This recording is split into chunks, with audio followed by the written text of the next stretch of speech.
Friends, welcome to my channel. I hope everyone is doing good. तो आज हम solve करते हैं लीड कोड का प्रॉब्लम 178 रैंक स्कोर्स। तो आप देख सकते हो कि कितना पॉपुलर कोडिंग प्रॉब्लम है। ये बहुत ही ज्यादा पॉपुलर प्रॉब्लम है सीक्वल का। बहुत बार पूछा जा चुका है इंटरव्यूज में। तो एक स्कोर्स करके टेबल दिया गया है गाइस। दो कॉलम्स है इसमें। आईडी इंट है, स्कोर डेसिमल है। आईडी इज द प्राइमरी की। Each row of this table contains score of a game. Score is a floating point value with two decimal places. अच्छा, अभी क्या पूछ रहा है देखो. Write a solution to find the rank of the scores. The ranking should be calculated according to the following rules. The scores should be ranked from highest to lowest. अच्छा, okay. If there is a tie between two scores, both should have same rank. ये important है कि tie को same rank मिलनी चाहिए. After a tie, the next ranking number should be next consecutive integer value. In other words, there should be no holes between ranks. Very very important है ना. ये मैं आपको एग्जांपल्स में समझाऊंगा. Return the result table ordered by score in descending order. The result format in the following example. तो ये एक एग्जांपल देखते हैं यहाँ पे. तो ये स्कोर्स का टेबल दिया गया है हमको, है ना. स्कोर्स का टेबल दिया गया है. तो आउटपुट हमको इस तरीके से कुछ चाहिए, है ना. तो सबसे ज्यादा स्कोर है जैसे 4.00 है. तो दो लोगों का 4.00 आया है, तो दोनों को एक रैंक मिलनी चाहिए, है ना. सबसे ज्यादा वही है, दोनों को एक रैंक मिलनी चाहिए. ओके, ये तो समझ में आ गया होगा आपको. उसके बाद 385 आया, इसकी रैंक होगी नंबर 2, है ना. नंबर 2 आई. अभी देखो ये 365 दो बार आया, इसकी क्या होगी रैंक. नंबर 3 रैंक होगी. समझ में आया. ये दो 365 अगर दो बार आता या 10 बार भी आता तो उसकी रैंक 3 ही होती सबकी, है ना. बहुत इंपॉर्टेंट है. ओके, 3.50 की 4 आएगी रैंक. तो इस तरीके से हमको ये डिस्प्ले होना चाहिए. ओके, तो ये अगर हम लोग एग्जांपल देखते हैं यहाँ पे, तो 6 एंट्रीज है यहाँ पे. तो क्या आता है हमारे दिमाग में. पहले तो आता है कि ये प्रॉब्लम किस तरीके से सॉल्व करते हैं. इसके लिए क्या बनाया है, कौन सा फंक्शन बनाया है. इसके लिए डेंस रैंक करके एक फंक्शन बनाया है. तो ये परफेक्ट एग्जांपल है जहाँ पे हम लोग डेंस रैंक यूज करेंगे, है ना. डेंस रैंक यूज करेंगे. तो ये डेंस रैंक अगर आप इस पे लगाते हो तो आपको जो एक्सपेक्टेड आउटपुट है ऐसे मिलेगा. ये डेंस रैंक फंक्शन होता है ना. तो मैं आपको अभी थोड़ा सा डेंस रैंक वर्सेस रैंक का डिफरेंस भी समझा देता हूँ. तो ये क्या हो गया, ये हो गया डेंस रैंक फंक्शन आपका. ओके, तो ये एक फंक्शन है डेंस रैंक जिससे हम लोग इसको सॉल्व करेंगे अभी. तो वैसे ही एक और एक फंक्शन है, इसको बोलते हैं रैंक. तो रैंक और डेंस रैंक में क्या फर्क है वो भी समझ लेते हैं, है ना. क्योंकि ये बहुत अच्छा एग्जांपल है वो फर्क समझने के लिए. तो यहाँ पे देखो डेंस रैंक में क्या हो रहा है. डेंस रैंक में क्या हो रहा है कि एक मतलब 4.0 दो बार आया, दोनों को मैंने एक नंबर दे दिया. ओके, उसके बाद 3.85 आया, तो नेक्स्ट नंबर कौन सा है एक के बाद कौन सा है, दो. तो उसको मैंने दो दे दिया. ओके, नेक्स्ट नंबर कौन सा है. तो 365 जो आया उसको नेक्स्ट नंबर में दूंगा, तो तीन दे दिया मैंने इसको, तीन नेक्स्ट नंबर. अच्छा, 3.50 को नेक्स्ट नंबर दे दिया, चार. ओके, तो ये होता है डेंस रैंक. तो डेंस रैंक में क्या हो रहा है कि ये जो नंबर है रैंकिंग के, ये कैसे आ रही है 1 2 3 4. तो ये कंटिन्यूअस है ना. कंटिन्यूअस नंबर है 1 2 3 4. मतलब कोई गैप है क्या इसमें, नहीं है. लेकिन रैंक जो होता है ये थोड़ा अलग बिहेव करता है. अगर मैं रैंक यूज करता तो क्या होता वो भी देख लेते हैं. रैंक अगर यूज करता तो क्या होता. तो यहाँ पे एक एक लगता, चार चार आ गया सबसे ज्यादा, एक बोल दिया मैंने उसको. अभी देखो इंपॉर्टेंट क्या हो रहा है वो. 3.85 को उसने क्या बोला, तीन रैंक दे दिया उसने, तीन. क्यों ऐसे, क्योंकि उसने क्या किया कैलकुलेट करते वक्त कि ये कितनी बार आया बेसिकली. तो ये दो बार आया तो उसके बाद का नंबर ले लिया यहाँ पे तीन. तीन के बाद का नंबर यहाँ पे ले लिया चार, दो बार. अभी चार कितनी बार आया यहाँ पे, दो बार आया. मतलब चार के बाद डायरेक्ट अभी वो छह ले लेगा यहाँ पे. समझ में आया. पांच गायब हो गया यहाँ पे, दो गायब हो गया. समझ में आ गया ना. तो ये क्या अभी रैंकिंग में लिखूंगा तो कैसे दिखेगी वो, एक तीन चार और छह. इसका मतलब ये है कि यहाँ पे कुछ चीजें गायब हो रही है बेसिकली. क्या गायब हो गया, यहाँ पे दो गायब हो गया, यहाँ पे पांच गायब हो गया, है ना. पांच गायब हो गया यहाँ पे. जब जब मैं रैंक डिस्प्ले करता था तब पांच रैंक, दो रैंक गायब हो गई. और वो क्यों हुई, क्योंकि चार दो बार आया तो मैंने एक को कितनी बार यूज किया, दो बार किया. तो इस एक के बाद मैं जब नेक्स्ट यहाँ पे जाऊंगा तब मैं क्या कैसे काउंट करूंगा, 1 2 और यहाँ पे 3 लिख देता है वो रैंक वाला जो है वो रैंक फंक्शन यहाँ पे 3 लिख देता है। समझ में आ गया ना वो 3 क्यों आया, मतलब 1 2 और फिर यहाँ पे आ जाएगा 3। समझ में आ गया 3, उसके बाद यहाँ पे वो बोलेगा 365 चार चार 2 बार दे देगा, यहाँ पे 4 4 2 2 2 बार दे देगा। अभी अभी जब ये 6 जब वो प्रिंट करेगा, इससे पहले वो 6 प्रिंट करना है कैसे डिसाइड करता है वो, 4 के बाद वो देखता है यहाँ पे और कुछ है हाँ 5, और उसके बाद का नंबर प्रिंट करता है 6 बेसिकली। समझ में आ गया ना वो 6 कैसे आया वो। ओके, तो ये है आपका रैंक। तो यहाँ पे रैंक तो काम को आएगा नहीं, अपने को डेंस रैंक ही यूज करना पड़ेगा इसमें, क्योंकि अपने को कंटिन्यूअस चाहिए वो रैंक, अपने को गैप नहीं चाहिए। उसने क्या बोला है पढ़ा ना आपने कि there should not be, in other words there should be no holes between ranks. इसका मतलब क्या है कि गैप नहीं होनी चाहिए भाई, गैप हो रैंक यूज करेंगे तो गैप आ जाएगा। तो इसीलिए हमको डेंस रैंक ही यूज करनी पड़ेगी। अगर अगर ये एक सेकंड के लिए ये मान लेते हैं कि यहाँ पे और एक 365 आता है ना, तो क्या होता 365 होता, नंबर 4 ही आता इसका, क्योंकि ये 4 नंबर की रैंक है। फिर से एक 365 अगर होता यहाँ पे, तो इसका भी नंबर होगा 4।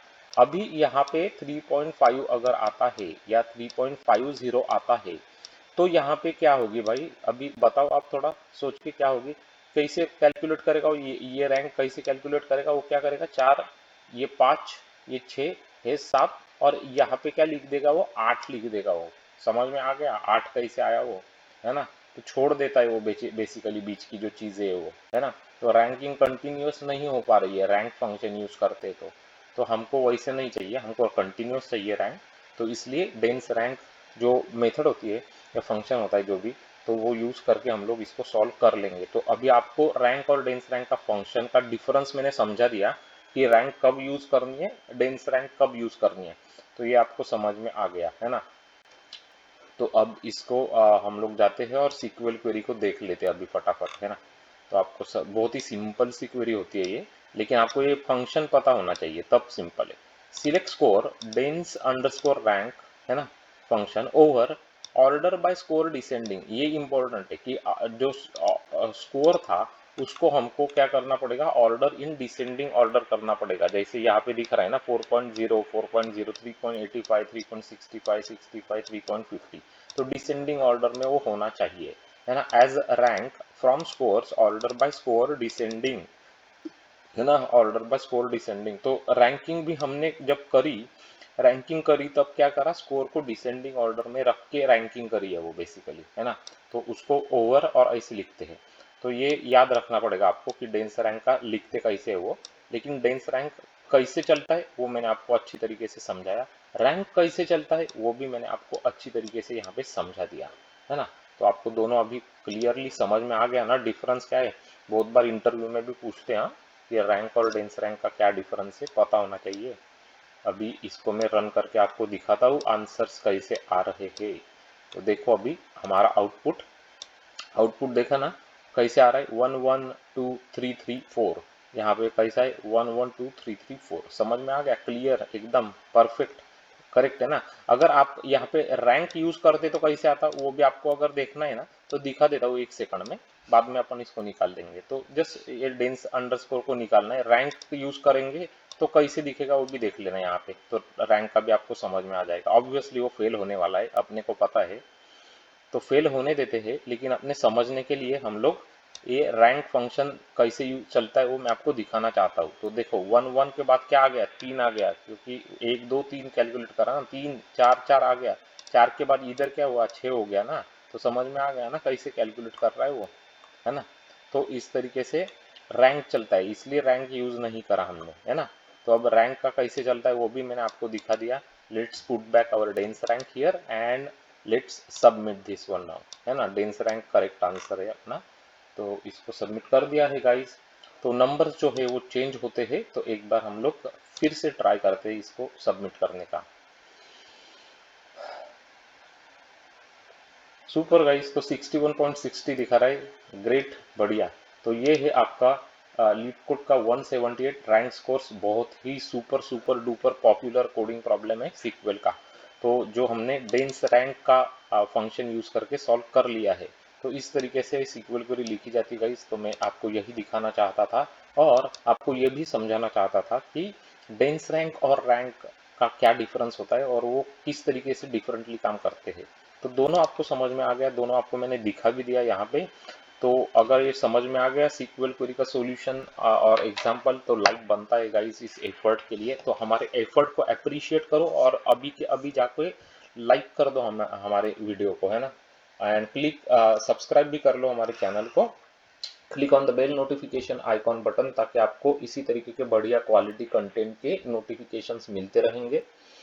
आपको अगर ज़्यादा सीक्वल कोडिंग प्रॉब्लम्स प्रैक्टिस करने हैं तो उसके लिए दो प्लेलिस्ट हमने ऑलरेडी बना के रखी है चैनल पे। तो पहली प्लेलिस्ट का नाम है माई सीक्वल, दूसरी प्लेलिस्ट का नाम है SQL programming. So just go and check out दो वीडियोस, है ना। तो सीक्वल के बहुत सारे अच्छे क्वेश्चंस वहाँ पे आपको मिल जाएंगे प्रैक्टिस करने के लिए। डेटाबेस से रिलेटेड कॉन्सेप्ट्स के भी डिफरेंट वीडियोस हमने वहाँ पे रखे हैं। तो आपको डेटाबेस और सीक्वल कोडिंग के लिए बढ़िया एकदम प्रिपरेशन हो जाएगा।